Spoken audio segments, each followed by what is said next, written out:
Hey everybody, TacticAngel back on the PlayStation 5 to take a look at another premium ship in World Warships Legends. This time we'll be looking at the Francesco Ferruccio, a Tier 6 Italian light cruiser. For this review, I'll start with some history, we'll move into analysis, discuss commanders, run down the stats with you, and then we'll finish off with some gameplay. If you want to skip around though, you should see some time codes in the description. So, the Ferruccio in-game is based off a design for a light cruiser intended for use in the Indian Ocean. Brief reminder, Italian companies and then the state of Italy itself had considerable holdings on the Horn of Africa, and in 1936 they were folded into a political body known as the Italian Empire of Ethiopia. In 1939, Italy ordered up some plans for a series of 3 cruisers specifically built for service in the Indian Ocean. Presumably these 3 ships would have been based out of Kismayo and function alongside several other purpose-built ships. There's some argument about the size and shape of these things beyond what is listed in the game, and that is that it would be an 8,000-ton cruiser and have an air conditioner. Some sources do speculate that what would have come out of this program is something similar to the Duca degli Abruzzi subclass of condottieri cruisers. But designs with a 3x3 arrangement of turrets were also considered, as well as a cruiser with 2 quads. And that's obviously what we're looking at here. Now there's obviously some differences between this design and what we have on screen, but this project didn't get very far. Working on Germany's timeline, Italy throws in with the Axis in June 1940, at which point the Italian Empire in Ethiopia is functionally cut off from Italy since the British control both the Suez Canal and the Strait of Gibraltar. If you want to go down the rabbit hole trying to find more information on this ship, good luck. But these were expected to be called the Costanzo Chiano class, named after a naval officer who served in World War I, a man who was knighted as the Conte di Cortellazzo e Bucari, and a political figure who participated in the March on Rome that transferred political power to Mussolini. Chiano was not as deplorable a human being as some people like Molotov, but since the ship was never built, unlike the Molotov, Wargaming has chosen a different name for her, and probably for good reason. In this case, what we have is named for the condottieri Francesco Ferruccio, who fought alongside the Florentines, who slew Philibert of Chalon, the Prince of Orange, and was wounded himself, captured, and then died what you might characterize as a romanticized death. Not a terrible choice. Italians did name a lot of ships after condottieri, and in fact they still do. And during World War I they did have a ship named for Francesco Ferruccio.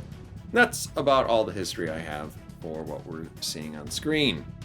As far as the Ferruccio in game, she's got a lot in common with ships like the Abruzzi and Duca d'Aosta, but she's not a condottieri class cruiser. So what's the deal? Similar with other Italian light cruisers, Ferruccio is both fast and also very stealthy. Only in Ferruccio's case, it's even more so. You know, in the case you need a light cruiser with a 7.6 kilometer concealment at Tier 6. That's not the only gimmick going for the ship though. Ferruccio also has a rudder shift that's competitive with some destroyers, and a very tight turning circle. Then, just to have one other odd ability, Ferruccio shoots HE and SAP. You can't change that, so if you're looking to citadel much of anything, that's probably not going to happen, but it does tend to mean that damage sticks if you land your shots in the right places, and some of that damage is really quite good. Unfortunately, the shell selection is also paired with very lengthy reloads for a light cruiser, and that means you'll kind of get poor DPM out of your SAP if you don't hit the surfaces that you can pen, and poor DPM with the HE all of the time. The option of starting fires is nice, but you often have better things to do with your time. If you think that's shooting torpedoes, you'll also have relatively low damage torpedoes that don't reload particularly quickly and predictably move at the speed of siesta. Ferruccio also has a low HP pool and very little that could be described as armor. That will probably offer people a quick ticket out of the game if they're not careful and don't realize this ship isn't played like other cruisers. And then, just to put this up front, the ship has a plane and smoke, which isn't exactly uncommon for Italian cruisers and certainly has its uses, but if you're looking for utility for your team, Ferruccio offers it only in the form of speed and stealth. Realistically, the people who are going to like Ferruccio are people who probably already like and do well in other Italian light cruisers. Since there's a lot of overlap with ships like Duca d'Aosta and Abruzzi, you might argue that there's not much of a reason to get this particular ship, and that's probably a fair observation. Not to mention the only way that you can get this is currently a rather spendy preview crate system sort of thing, but it's also probably worth mentioning that this ship probably appeals to the Wiggly Boat rudder boys out there. And since there's a pretty decent amount of best armor is no armor in this design, people who either like the gimmick of ships like Emil Breton or Ochakov might find some success in it. And I guess it's possible that potato savants that just naturally drive as broadside as they can to everything in sight will also do pretty well, at least sometimes, even if the player might have a hard time describing why. Good news is when we come to commanders, they're all pretty usable. So this is a case where you have at least 3 legitimate choices. If you want to go the more offensive route, Sanzanetti is going to help you the most in the sense that you can get better range, accuracy, and increase the rate of fire. In the case that you also want to improve your fire chance of Ferruccio, he offers the best possibility to do that. There's no real downside to choosing him other than the increased range means more people can potentially see you when you're firing. And you wouldn't want to get confused and think that the best thing that you can do in Ferruccio is to try to start fires. Instead, you could go with Minbelli. His base trait is going to give you more DACA right out the gate and offer you more to improve your survivability, including straight up damage reduction as well as better consumables. Ingenious pairs well with a quick rudder shift, and you can make it even faster with Minbelli. And in that case, maybe even the improved turret rotation will come in handy. And again, no real downside unless you're looking for more offense, because in that case, you're going to be limited pretty much to your inspirations and a bit of equipment. So you could go with Campione, the base commander. Similar to other Italian cruisers, you can manage some pretty absurd levels of sea detectability, and that may be the chief advantage here, but there are plenty of other odds and ends to choose from. None of them are particularly flashy, but being faster never hurt anyone, and though it's a destroyer ability, Unstoppable is very handy because both the rudder and the engine are pretty delicate flowers on this ship, and you're not going to get that option from a cruiser-centered commander. As we jump into stats, expect to hear a lot about other Italian cruisers, which might mean that the more you understand what I'm about to say, the less you ought to consider this ship, but let's just get into it. When we look at the survivability, this is where Ferruccio is going to really suffer. With just 28,400 hit points, Ferruccio is not for the faint of heart. That's the 4th lowest HP pool for a cruiser at the tier, coming in just in front of the Champfon, the Flint, and Atlanta. That means you can be given a pretty quick ticket out of the game, which will seem somewhat more likely once we pull up the armor model. But if we take a real close look at this, it's actually so bad that it's kind of good.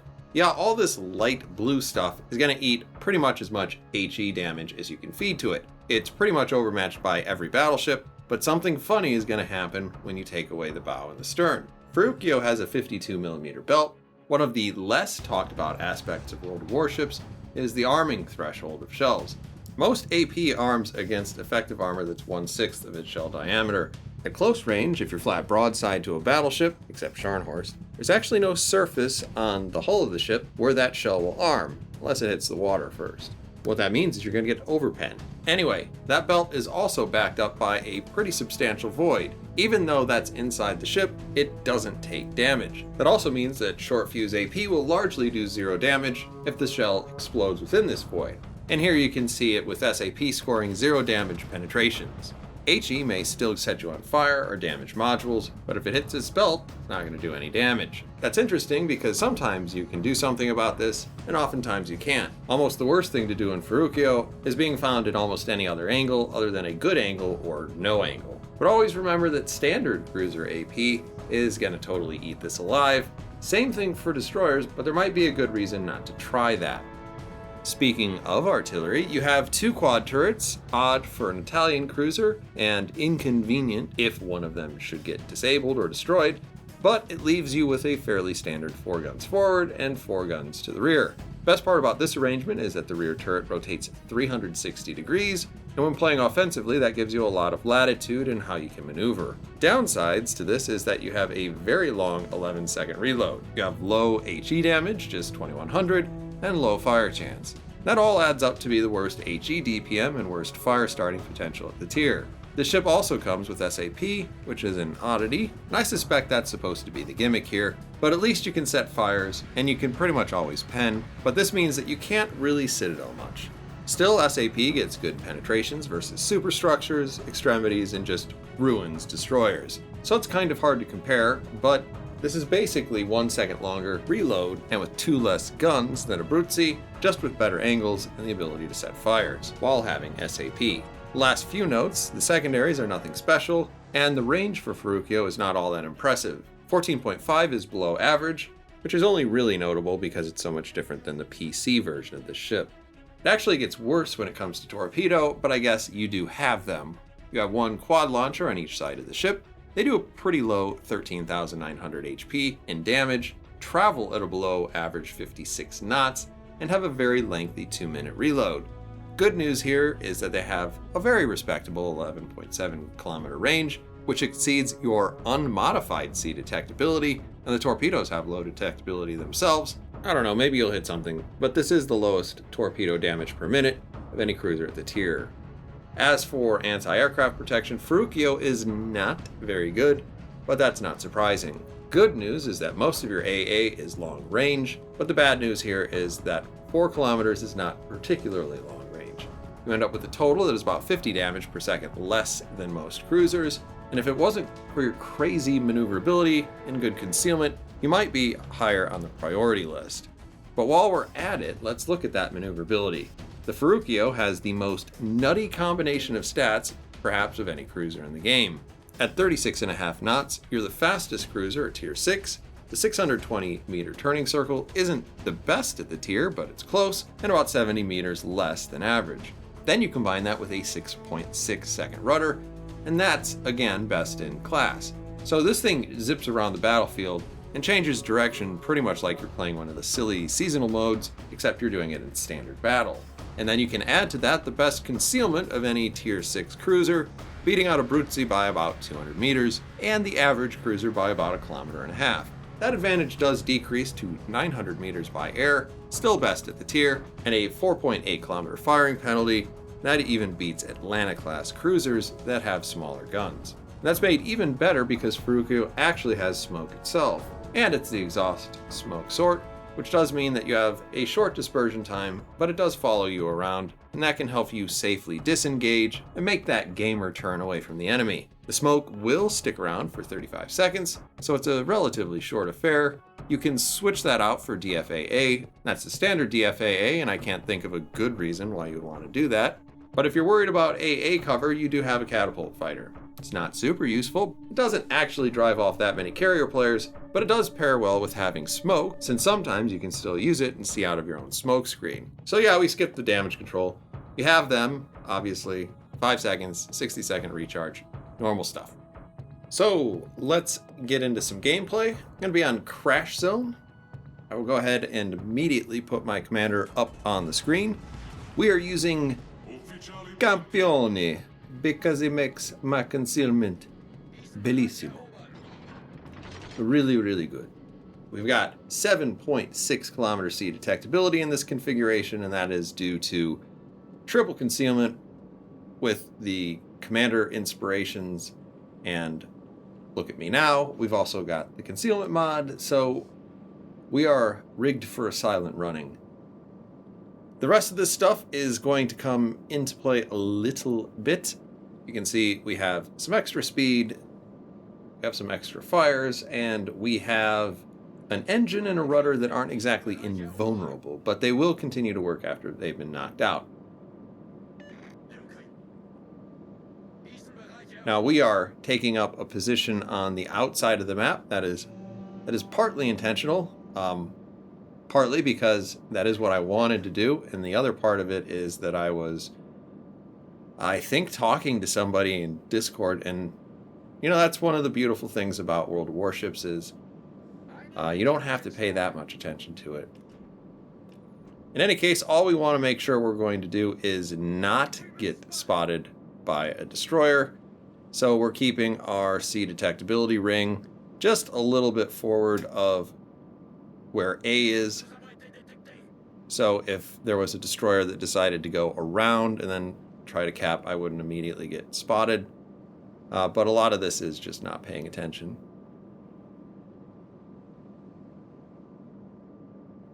It does look like one of the destroyers is over here. We do have a contest, though, so it would be a good idea for me to try to back that destroyer up, just like other SAP cruisers. expect good things against destroyers. You can see smoke screen appearing. That gives us the indication of where that destroyer is going to be. It is well within my torpedo range, and if he wants to sit there for about, I don't know, 2/3 of the match, my torpedoes will eventually get there. We start maneuvering to take an angle on that, maybe even launch our other set of torpedoes.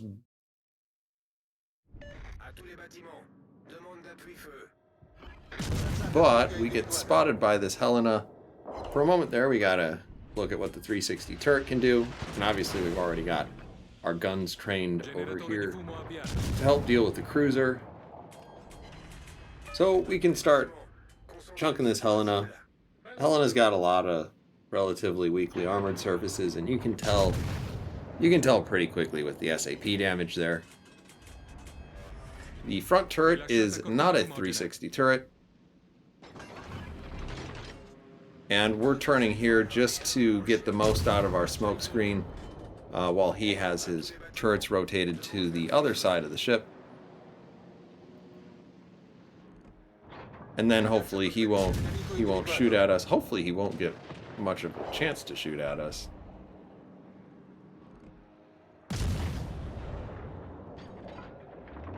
But it doesn't look like we're going to be able to do enough damage to take him out before he spots me again. That means that the destroyer is probably going to get a pretty good feel for where I'm at. If for no other reason than he got a spotter plane off. It's likely because the destroyer didn't detect me after the Helena died that he is within that smoke screen still or behind it.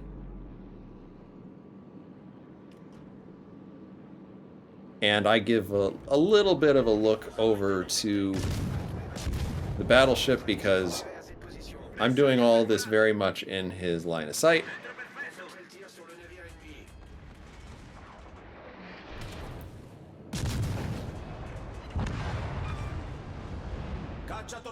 And there's a good example of why you probably don't want to engage an Italian light cruiser and a destroyer, because it tends to make very short and very violent stories. So we managed to get the Jura out of the game, and now we are the destroyer because we are ridiculously concealed. We are no longer spotted, and we're going to be able to get into that cap and do some work there. So we start turning in. It looks like the other cruiser is going to go around. That's fine. That's fine. We should be okay.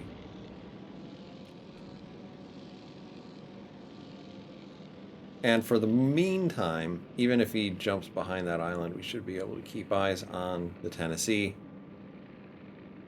But it does look like we have a battleship coming across the middle, as well as the second destroyer. Well, there are 3 destroyers. Our opportunity to engage a second destroyer. I think he is going to turn a little bit more in. That's why I'm...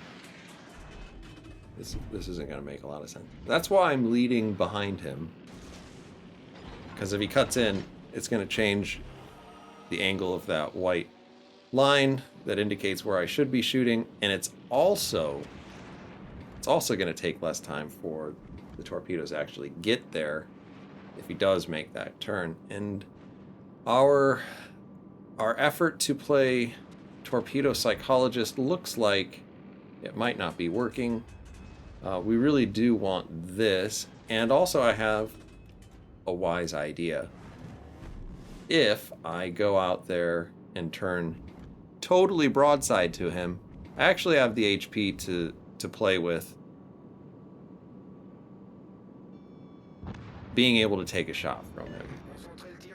And it'll also give me a terrible opportunity to get some torpedoes off, and you know, I want to keep my torpedo hit percentage pretty high. We put some HE into his superstructure and immediately switch it over to SAP. You saw all of those AP shells slam into my ship. We lost 10,000 damage, but that's okay. By way of comparison, this angle would not be good if that guy was shooting AP. We'll pretend like I was trying to dodge those specific shots. You can see with our SAP shooting into the superstructure, we got 5,000 or 6,000 damage off of him. Since he's going behind the island, though, we see if we can't sneak a couple of shells over, maybe get a fire. Fire chance on this thing is really not molto belle.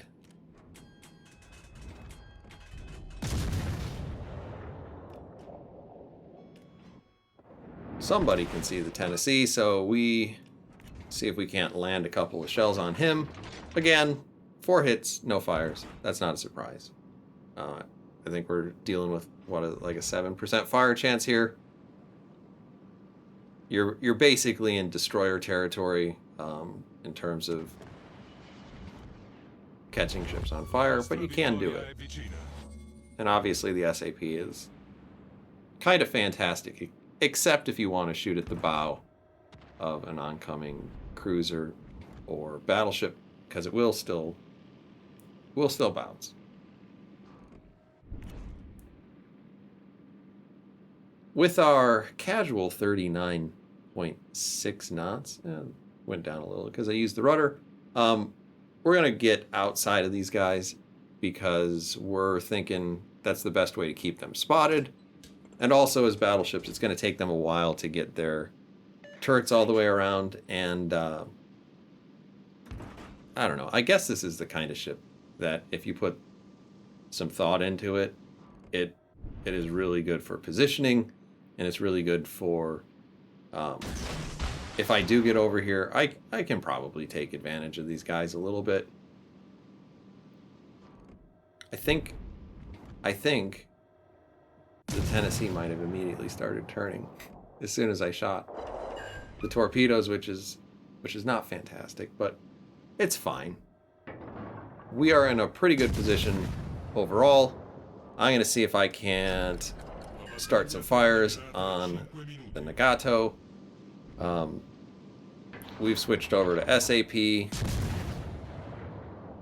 This is not a very carefully aimed shot, and you can see we just got 3,000 damage out of it. That would have really benefited from being more carefully aimed. Now, one reason why you might want to shoot HE is in the case you were to start like a flood on that Tennessee. He's going to obviously immediately Damacon it. And we give one salvo to the Nagato before switching back over to the Tennessee. Because if we can make this stick, then we get some extra damage out of it. You can see obviously he ran out of hit points before that became a real consideration, but it's worth talking about because it's a thing you can do. Aiming a little bit more carefully, you can get better damage off of the bow and stern. You can see we got a couple of shatters there. That's where I hit the belt. That's where I don't have enough penetration to actually do damage. And that's fine. That's fine. We're going to obviously sail on to victory on this one, and that will bring us neatly along to closing thoughts on Ferruccio. I mean, I really enjoy it. In spite of its low DPM, I tend to do a lot of damage in this, mostly due to positioning, I think. Even so, it's hard to say this would be worth a super spendy buying game that's been set up for this. Though if you do go in there and you saw it for 750 dubs right off the top, or you saw something else you needed and it was the next thing up, it would definitely be a steal to get this. It is certainly semi-unique in the way that you play it. That said, I can't say that if I saw this next to a Abruzzi, that this is the ship that I would pick. And Abruzzi's cheaper. In a lot of ways, it's a better ship, I think. But this one still offers a lot of fun. It's not as pretty to look at. There's almost no argument with that. If you do end up with it, I hope this video has helped in some way and what you might want to be thinking about when playing it. It's a pretty silly boat, but like all the silly Italian boats, it's a lot of fun. It's a lot of fun if you're into it. Anyway, those are my thoughts. Let me know what you guys think in the comments. And as always, I hope to see you on the next one.